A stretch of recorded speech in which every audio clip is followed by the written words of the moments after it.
మహావతార్ నరసింహ దేశంలోనే అతిపెద్ద యానిమేటెడ్ చిత్రంగా నిలిచింది.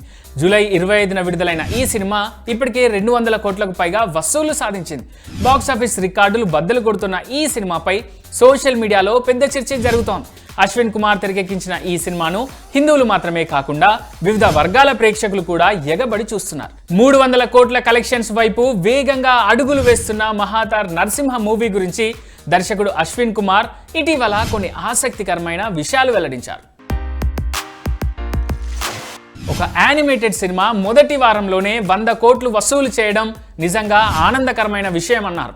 ఇంత భారీ వసూళ్లు వస్తాయని తాము ఊహించలేదన్నాడు డైరెక్టర్ అశ్విన్ కుమార్.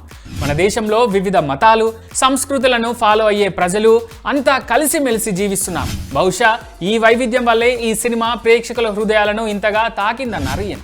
భారతీయ చిత్ర పరిశ్రమలో చాలా అరుదుగా కనిపించే విభిన్నమైన గొప్ప యానిమేషన్ అనుభవాన్ని తాము ప్రేక్షకులకు అందించామన్నాడు అశ్విన్. భారతదేశంలో చాలా మంది యానిమేషన్ చిత్రాలు పిల్లల కోసం మాత్రమే అని అనుకునేవారని, కానీ తమ సినిమా ఈ ఆలోచనను మార్చేసిందన్నాడు ఈయన.